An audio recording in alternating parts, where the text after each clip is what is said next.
জোরে কোন মারহাবা। এত আস্তে মারহাবা কইলেন? আল্লাহর উসিলা দিয়া দোয়া করলে দোয়া কবুল হয়নি, বিশ্বাস আসেনি। আয়োক না আইলে মাইক ধরবো, আমি কুদুর ওয়াজ করি। আর কিছুক্ষণ সময় আপনারা কষ্ট দিতাম। আসুন মারহাবা। তাহলে একটু আল্লাহর ওলির একটা শান গাই। ওলিদের ওলি যিনি গাউসুল আজম জিলানী, ওলিদের ওলি যিনি গাউসুল আজম জিলানী, বাগদাদে জন্ম কুতুবে রাব্বানী। বলেন বাগদাদে জন্ম কুতুবে রাব্বানী। বাবারা গাউসে পাকের শান গাইতে অসুবিধা হয় আপনারা? গাউসে পাকের শান গাইলে ভালো লাগে না? অন্তরে মোহাব্বত লাগে না? তো একটু মোহাব্বতে কর না। এই কারণ আল্লাহর হাবিব সাল্লাল্লাহু আলাইহি সাল্লামের ঘোষণা, যিকরুল আম্বিয়াই মিনাল ইবাদা ওয়া যিকরুস সালিহিনা কাফারা। নবীদের জিকির করলে ইবাদত হয়, ওলিদের জিকির করলে গুনাহ মাফ হয়। মোহাব্বতে আউলিয়া কেরামের শান করেন।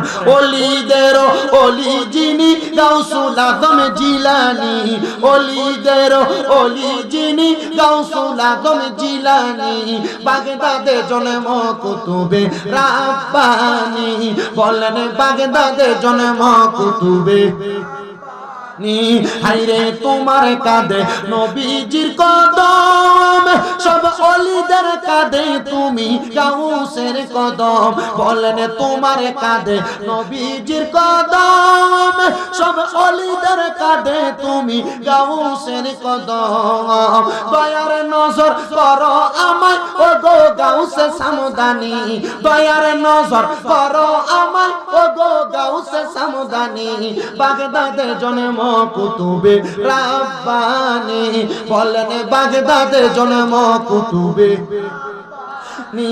হাইরে ওলিদের ওলি যিনি গাউসুল আজম জিলানী, ওলিদের নি, বাগদাদে জন্ম কুতুবে রাব্বানী।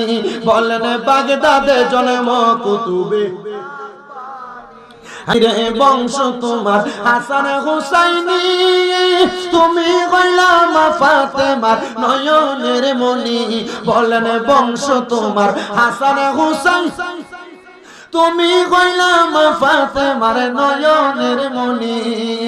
মুর্দা করো জিন্দা করো ও গো গাউসে সামদানি, মুর্দা করো জিন্দা করো ও গো গাউসে সামদানি।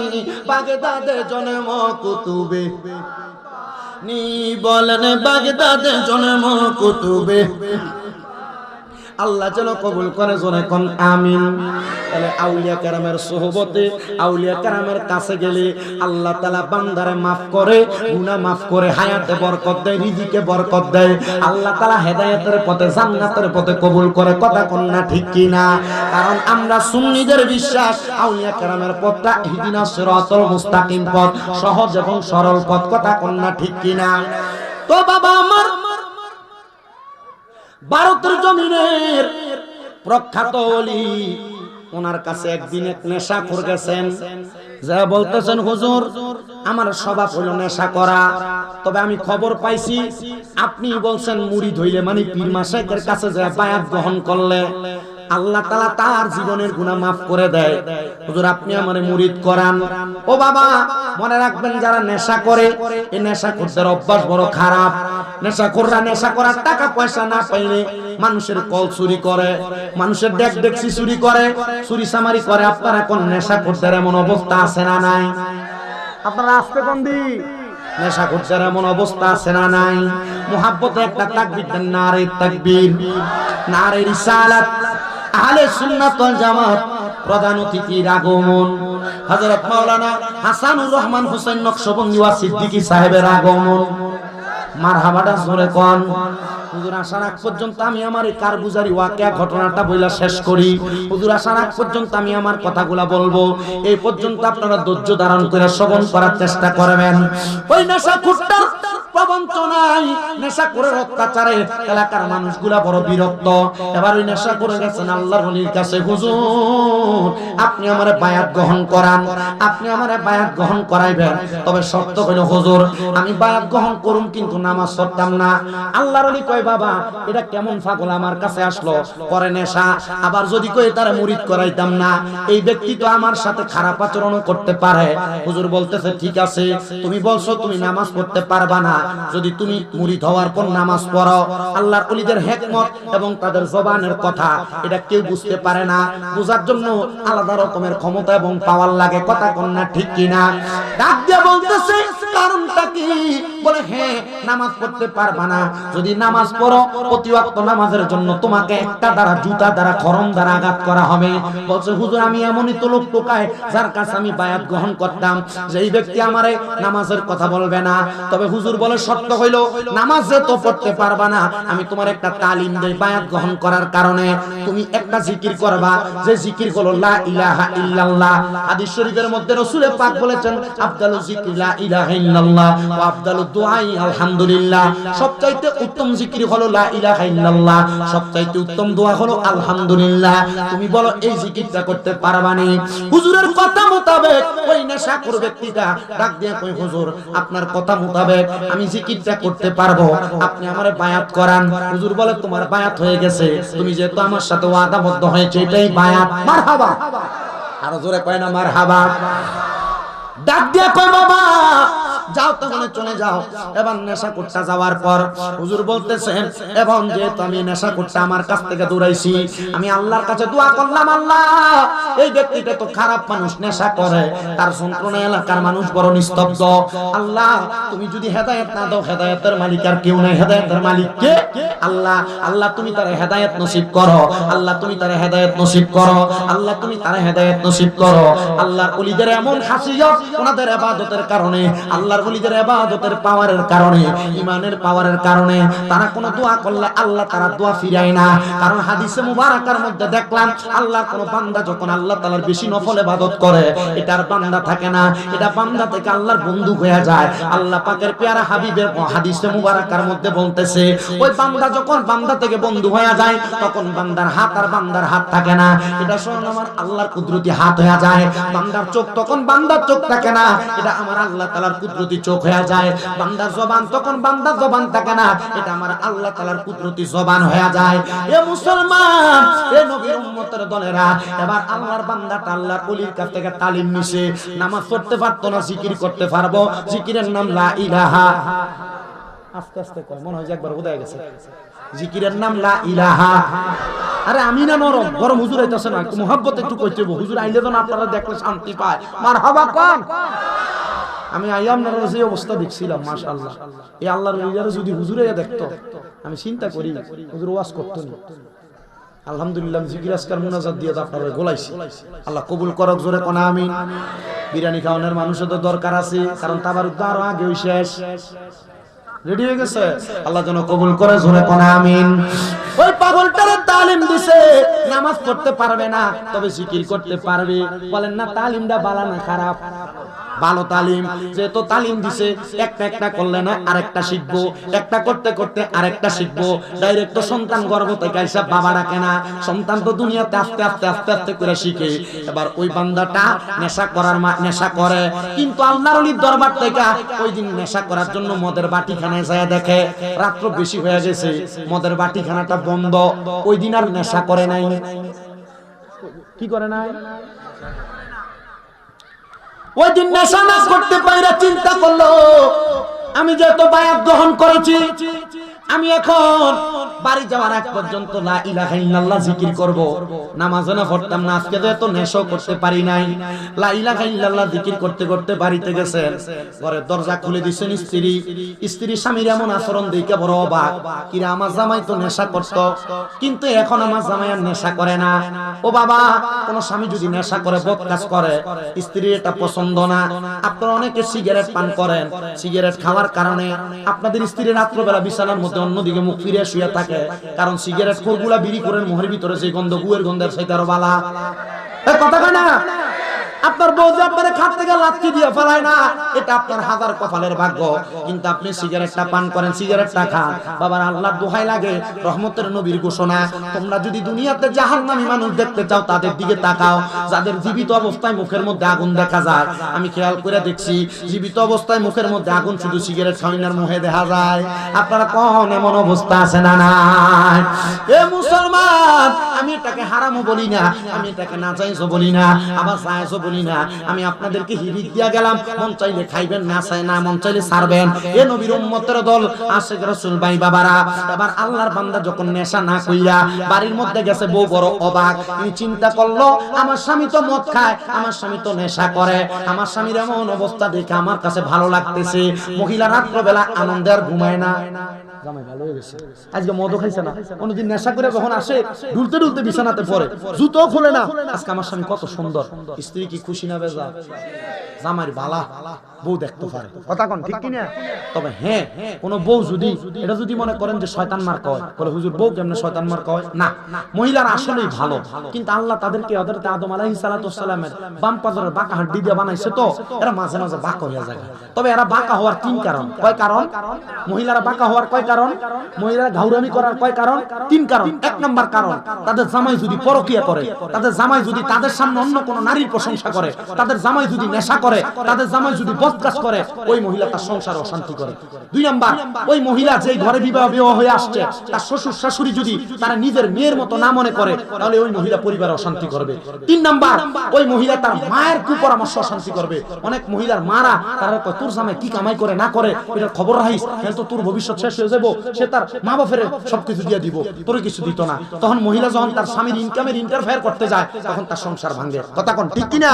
আল্লাহর দোহাই মা বোনদের কাছে আবদার, স্বামী কি কামাই করে তোমার হিসাবের দরকার নাই, তোমার খাবার, তোমার সন্তানের ভরণ পোষণ আদায় করে কিনা তুমি দেখবা। তোমার শ্বশুর শাশুড়িকে তুমি তোমার মা বাবার মতো সম্মান করবা। আর যারা বুড়া বুড়ি আছেন, আপনাদের কাছে আবদার, আপনি আপনার মাইয়ারা যে চোখে দেখবেন, আপনার নিজের ছেলের বউটাকে সে চোখে দেখবেন। তখন আপনি আপনার ছেলের বউর কাছ থেকে মেয়ের মতো আচরণ পাবেন, আপনার সংসার অশান্তি হবে না। কারণ কোন ঘরের ভিতরে যদি ছেলের বউ, যদি কোনো বউ যদি অশান্তি করে, এই পরিবারটা জাহান্নামের মতো হয়ে যায়। আবার যদি বউটা ভালো পড়ে, এই পরিবারটা জান্নাতের একটা সুশীতল জায়গা হয়ে যায়। আল্লাহ আল্লাহ এমন একটা পরিবার প্রত্যেকটা মানুষকে দান করেন, যে পরিবারের মাধ্যমে তারা প্রশান্তি লাভ করতে পারে। কারণ এই পরিবারের অশান্তির কারণে অনেক মানুষ ফাঁসি দেয়, অনেক পুরুষ ট্রেনের তলে মাথা দেয়, অনেক মানুষ রাস্তাঘাটে গাড়ির তলে পড়ে মারা যায়, অনেক ব্যবসায়ীরা ঘুম অবস্থায় মারা যায়, একমাত্র টাকার টেনশনে না, পরিবারের টেনশনে। আপনাদের কাছে আবদার, পারিবারিক টেনশন যেন না হয়, এমন ভাবে চলার চেষ্টা করবেন। আর নারী মানুষ, এরা ঘাউরা মানুষ, এরা একটু বাঁকা হাড্ডি দিয়ে তো বানাইছে, মাঝে মাঝে ঘাটতেরা করবে, একটু ছাড় দিয়েন। আল্লাহর হাবিব বলছে, তোমরা তোমাদের নারীদেরকে মা বাবার নাম তুলে গালি দিও না। ইয়া রাসূলুল্লাহ, কেন? বলে আমি নবী মহিলাদের বাবা। চিন্তা করেন, আপনি যদি আপনার স্ত্রীকে অমুক মারানি জিকে গালি দেন, গালিটা রহমতের নবীর উপরে যায় পড়ে, আর মহিলারা সব সহ্য করে, তার মা বাপের গালি দেন সহ্য করেন। যখন আপনি গালি দেন আপনার স্ত্রীকে, তখন আপনার স্ত্রীর মনটা বেদার হয়ে যায়, তখন আপনার প্রতি নারাজ থাকে। রাত্রে ঘুমাইতে যান, খাটে অন্যদিকে মুখ ফিরিয়ে ঘুমায় থাকে, মাঝখান দিয়ে বালিশ দিয়ে দেয়। আসতে কইলেন কেন আপনারা? কথা কি ঠিক না বেঠিক?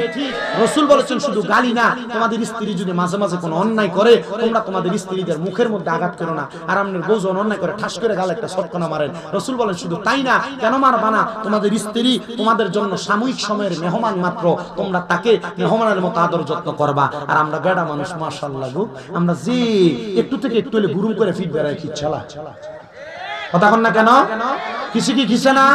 আল্লাহ আমাদের বোঝার তৌফিক দান করুন। আর মা বোন, আপনাদের কাছে আবদার, আপনারও যে একটা স্বভাব, আপনারা ঘরে হাসেন না, যখন অন্যখানে দাওয়াত খাইতে যান, তখন মাশাআল্লাহ লিপস্টিক, আলতা, সুনুক, সেন্ট সব মারেন, কিন্তু জামাই বাড়িতে আসে যখন কাজকর্ম কইরা, গায়ের ভিতরে সারাদিন যে মাছ করছে, মাছের গন্ধ, গায়ের ভিতরে একবারে খারাপ খারাপ যা করছেন, পুরান জামা কাপড় পরে ঘরে বসে থাকেন। আরে না, রাসূল বলেছেন স্ত্রীরা তার স্বামীর জন্য সাজবে। আর বেডিয়াত রাস্তার ভিতরে যখন মোটরসাইকেল দিয়ে জামাইয়ের ভিতরে কইরা যা, তখন হাজ্জা বাইর হয়, ঘরে জামাই লেগে হাতে না, তখন জামাইয়ের আর ঘরের তারে ভালো লাগে না, লগের বাড়ির ভাবিরে ভালো লাগে।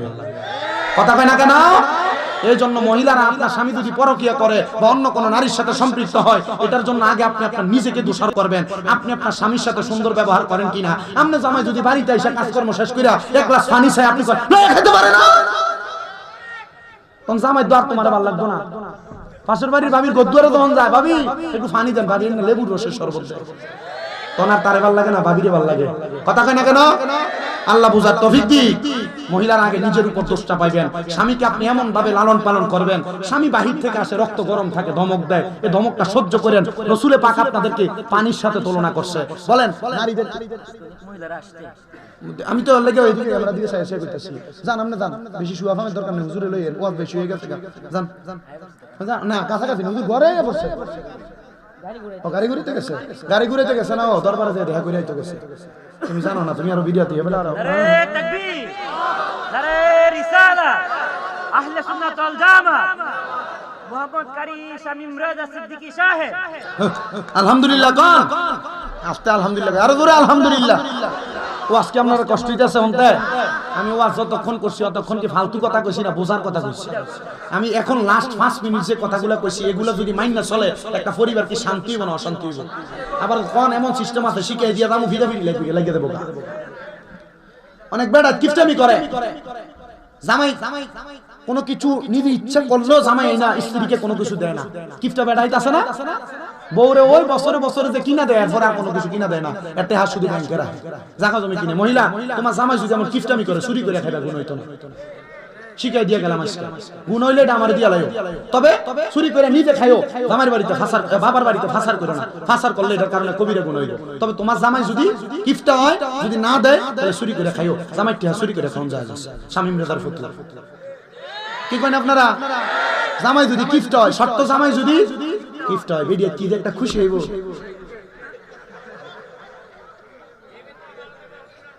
হ্যাঁ বেটেন ভালো কইব না না না, জামাই যদি ভালো হয়, জামাই যদি সব সময় দেয়, বেটি চুরি করবে কি লিগা? তখন সোর কবিরে গুণ হইব। হ্যাঁ বিপদে ভালাইছি না, আপনি কিফটামি করুন, কিফটামি করো তো বুঝছি। তাহলে তোমার টেয়া চুরি করে খাওয়ান জায়েজ আছে বুড়া বেটা। আল্লাহ আমাদের বুঝার তৌফিক দান করুন। আপনারা জানেন আমি আমার যে সময় ওয়াজ করি তার থেকে বেশি ওয়াজ করতেছি আজকে। আমি ওয়াজ করি কম, খুব অল্প সময় ওয়াজ করি। হ্যাঁ আল্লাহ যেন আমরা কবুল করে কোন আমিন। আমি ঠিক টাইম ধরা, মাইক ধরা থেকে 1 ঘন্টা 20 মিনিট কথা বলি। আমি এই কথাগুলোর মাধ্যমে চেষ্টা করি, আমি আপনার কথা, আমি প্রথম থেকে যা কথা বলছি কথাগুলো কি দরকারি না? দরকারি না? অবশ্যই দরকারি। আল্লাহ আমরা বুঝার তৌফিক দিক। মা বোনের কাছে আবদার, জামাইয়ের প্রতি একটু সদাচরণ করেন, সুন্দর ব্যবহার করেন, বালা আলাপ করেন। জামাইরে আপনি একটু অত্যাচার অনাচার কম করেন, জামাইয়ের প্রতি অত্যাচার অনাচার কম করেন। শীতের রাত্রে একটু গরম পানি বাড়াই দিয়েন, বানাই দিন। কিন্তু কখন না গরম পানি কিন্তু তুমি বুড়ে গেছো, গরম পানি না, গরম পানি করে দিবেন। স্বামী স্ত্রী একসাথে ওযু কইরা জামাই না উঠতে চাইলে কপালে কাঁদর দিবেন, চুমা দিবেন। এটা বুঝে কি শিখাই দেন? হ্যাঁ এটা করবেন। আপনার জামাই যদি নামাজি না হয়, আপনি বউয়ের কারণে জামাই নামাজি হইব। কারণ বেড়াও নামাজি না, বেডিও নামাজি না। বেড়া নাই যে নামাজ পড়ে না, বাজ্যে বেডির নামাজের কথা কইতে পারে না, কারণ বেডি কইব নিজে ভরে না, আমার কইতে হইছে। কথা কেন কেন? এজন্য মা বোন আপনি চাইলে আপনার স্বামীকে নামাজি বানাইতে পারবেন সুন্দর আদর যত্নের মাধ্যমে। সকালবেলা ঘুম থেকে উঠাইয়া স্বামীটাকে আপনি নামাজের কথা বলবেন। আমার এক ভাই লেখছে, আসসালামু আলাইকুম হুজুর, মহিলাদের ছিঁড়ে পড়া চুল আশ্রাইলে যে চুলগুলো ঝইরা পড়ে ফেরিওয়ালার কাছে বিক্রি করে, এটা কি জায়েজ? আমি বলবো মা না, এটা হারাম। কেন? আপনি আপনার চুলগুলা যে বিক্রি করতেছেন, আল্লাহ রাসূল তো সাল্লাল্লাহু আলাইহি সাল্লাম মহিলাদের কোন অঙ্গ প্রত্যঙ্গ অন্য কোন পুরুষকে দেখতেই দেন নাই। আম্মা জান খাদিজাতুল কুবরা রাসূলকে ওসিয়ত করছেন, ইয়া রাসূলুল্লাহ আমি যদি ইন্তেকাল করি, আমাকে আপনি রাত্রে দাফন করে আমার কবরকে নিশ্চিহ্ন করে দিয়ে রাখেন, যেন মানুষ আমার কবর দেখে বলতে না পারে আম্মা জান খাদিজাতুল কুবরার সাইজ যেমন ছিল এমন ছিল, উঁচা লম্বা ছিল। রাসূল তখন এই আম্মা জান খাদিজাতুল কুবরার কথা বলতেন। কিন্তু মা একটা বেলুনের জন্য, একটা চামচের জন্য, একটা ব্যাগের জন্য আপনি অনেকগুলা চুল একসাথে করে আপনি ফেরিওয়ালার কাছে বিক্রি করেন। এটার কারণে আপনার লস, লাভের চাইতে লস বেশি হয়। এটা হারাম কাজ, এটা কইরেন না। মা বোনেরা এই চুলগুলা কখনোই ফেরিওয়ালার কাছে বিক্রি করবেন না, গর্ত কইরা গাড়ায় ফেলবেন, গর্ত কইরা গাড়ায় ফেলবেন। আমি নিজে দেখছি আমার আম্মারা, ওনারা এই চুল যখন একসাথে হইতো বাস মুড়ার পাশে অথবা কলা গাছের পাশে গর্ত করে লাগিয়ে দিত। আবার অনেক বুড়া বেডিয়েতে কইতো কলা গাছের কাছে যদি চুল যদি গাড়ায় দিয়া দেয়, তাহলে বেডিয়েতে চুল একটু তাড়াতাড়ি লম্বা হয় কলা গাছের মতো। এটা কথার কথা আর কি, আসলে আর কথা না। তবে মা বোনদের চুল এগুলা বিক্রি করবেন না, হারাম কাজ। আল্লাহ এগুলা থেকে আমাদেরকে হেফাজত করবে। আপনারা আজকে আমিন কইছেন না, টিপটা বেড়াই না, জোরে কোন আমিন। যেই কথা বলতেছিলাম, মহিলা জামাই নেশা করে নাই, এই দিন রাত বেলা ওই মহিলা জামাই জিকির করতেছে, মহিলা খুশি না বেজার? বড় খুশি। মাগো নেশা করে না, বেডি এই খুশিতে রাত্রে আর ঘুমায় না, রাত্রে আর খুব আনন্দ। তবে অন্যদিকে ফিরা রয়েছে জামাই ওই দিন আর বউয়ের কাছে আসে না। জামাইও চিন্তা করে আমি প্রত্যেকদিন নেশা করে আসি, কেমনে যাইতাম বউয়ের কাছে, কেমনে যাইতাম বউয়ের কাছে, বা তারা কেমনে বলতাম। জামাই জিকির করতে করতে লা ইলাহা ইল্লাল্লাহ লা ইলাহা ইল্লাল্লাহ লা ইলাহা ইল্লাল্লাহ লা ইলাহা ইল্লাল্লাহ মুহাম্মাদুর রাসূলুল্লাহ সাল্লাল্লাহু আলাইহি ওয়াসাল্লাম। পাড্ডা দরবারে তালিম দেয় না, সোনাকান্দা দরবারে যারা আছেন মোটামুটি তালিম দেয় না। হাজবান্ডারের নি পাগলা দেখছেন, আছে অনেকে, আছে অনেক দরবারের বায়াতরা আছেন। আমি সবার নাম বলতে পারতেছি না, যতটুকু বলছি আল্লাহ সব আউলিয়া কেরামের নুরানি নেক নজর, নুরানি সোহবত আমাদের সিনাতে দান করুন, আমিন পড়েন। লা ইলাহা ইল্লাল্লাহ জিকির করতে করতে ঘুমায় গেছে। মহিলা বলেন সারা রাত পর্যন্ত আমার ঘুম আসে না। আমার যখন ঘুম আসে না, কেন লারো, আমার যখন ঘুম আসে না, হঠাৎ করে রাত্র গভীর হয়ে গেছে। আমি দেখলাম আমার স্বামী বাঁচাও বাঁচাও করে চিৎকার মেরে ঘুম থেকে জাগ্রত হয়ে গেছে। আমি আমার স্বামীর এমন অবস্থা দেখলাম আমার স্বামীর পুরা কপাল ভর্তি চিকন চিকন ঘাম দিয়ে ফেলছে। আমি আমার স্বামীর এমন অবস্থা দেখা আমার স্বামীর কপালটা আমি আমার কাপড় আঁচল দিয়া মুইসা দিলাম।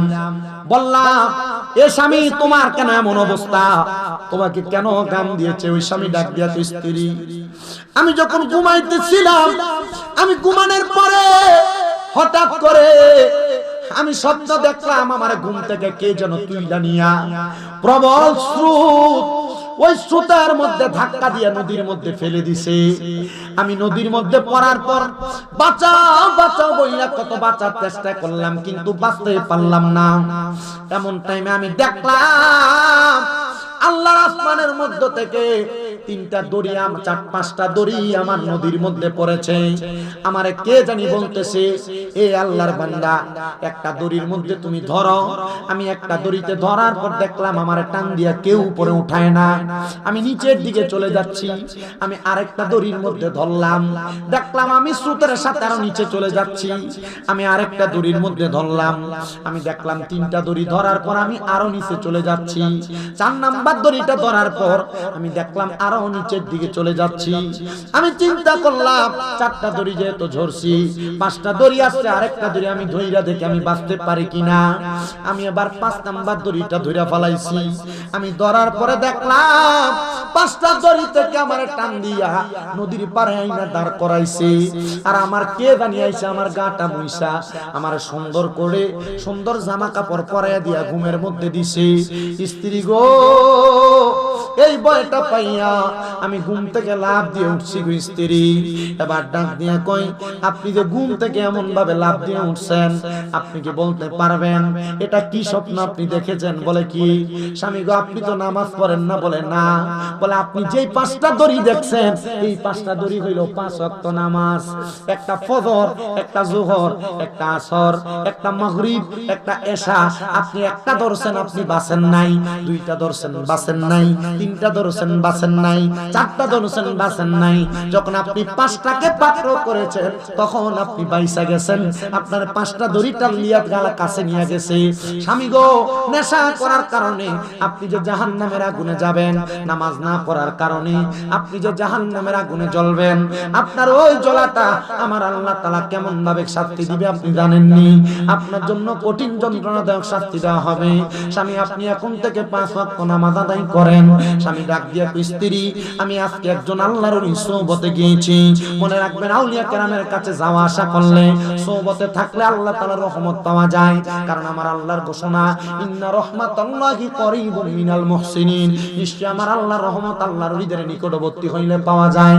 আর মসনবী রুমির মধ্যে আল্লামা জালালউদ্দিন রুমি রাহমাতুল্লাহ আলাইহি বলতেছে, সোহবতে সালে তোরা সালে কুনা, সোহবতে তালে তোরা তালে কুনা।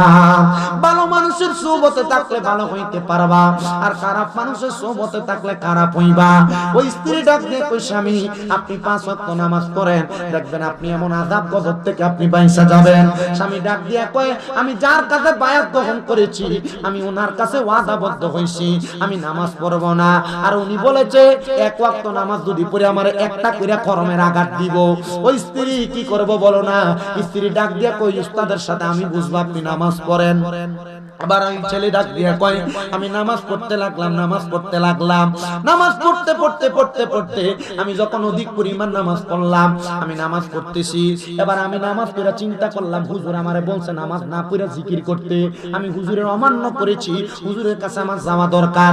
আমি 5 ওয়াক্ত নামাজ পড়েছি, নামাজ পড়ে আমি রওনা করেছি আমার স্ত্রীর নিয়া। ওই দিন এশারের নামাজটা আমি হুজুরের দরবারে পড়েছি। হুজুর ডান দিকে সালাম ফিরাইয়া যখন বাম দিকে সালাম ফিরাইছে, আমি সালামটা ফিরানোর সাথে সাথে হুজুরের দিকে তাকাইলাম, দেখলাম হুজুর আমার দিকে তাকায় আছে। হুজুর চিন্তা করতেছে মনে হয় আমি তারে বললাম নামাজ না পড়তে, সেদিন নামাজ পড়ে। এবার নামাজ শেষে সবাই যখন চলে যায়, আমি হুজুরের কাছে গেলাম। যাওয়ার সময় আমার একটা রুমালের মধ্যে পেঁচাইয়া আমি আমার নিজের জুতাগুলা নিয়ে গেলাম। হুজুরের কাছে যা বললাম হুজুর আপনার কাছে আমার কথা ছিল আমি নামাজ পড়বো না, আপনি বলেছেন আমি যদি এক ওয়াক্ত নামাজ পড়ি জিকির ছাড়া তাহলে আমার এক একটা খরম দিয়ে আঘাত করা হবে। হুজুর আমি 6 ওয়াক্ত নামাজ পড়ে ফেলেছি, হুজুর আপনি এখন আমার এই খরম দিয়ে মারেন, এই খরমগুলো আমি আপনার কাছে আসছি।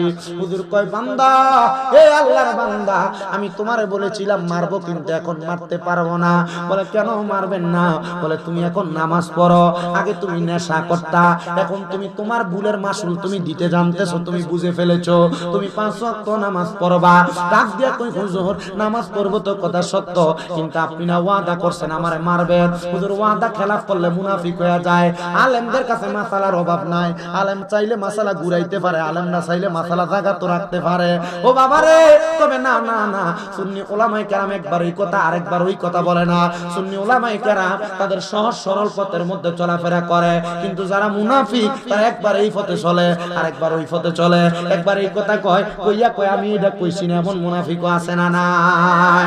আমার কথাগুলো আমি কারো বিরোধিতা করতেছি না, আমি ডাইরেক্ট আপনাদেরকে বোঝানোর চেষ্টা করতেছি।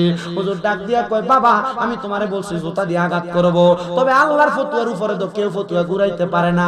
আমি তো আলেম, কিন্তু আমার আল্লাহ তাআলা তো আলেমদেরকে ইলম শিক্ষা দেনেওয়ালা, আলেমদেরকে যিনি ইলম শিক্ষা দিয়েছেন, আলেমদেরকে যিনি সম্মান দিয়েছেন, ওই নবীকে ইলম শিক্ষা দেনেওয়ালা।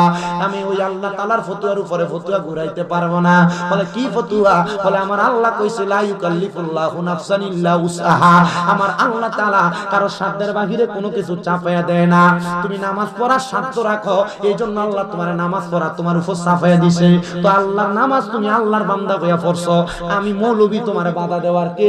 এজন্য আমি তোমার নামাজ পড়ার জন্য তোমার নামাজের জন্য শাস্তি দিতে পারবো না। জোরে জোরে বলেন সুবহানাল্লাহ।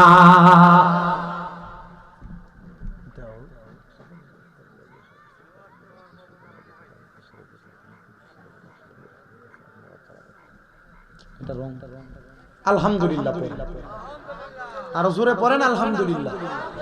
তাহলে চিন্তা করে দেখছেন আল্লাহর ওলিরা চাইলে তাদের সিস্টেম ঘুরাইতে পারে না। আল্লাহর ওলিরা ওনাকে নামাজি বানায় দিয়েছে। করত কি? নেশা, মদ পান করতে।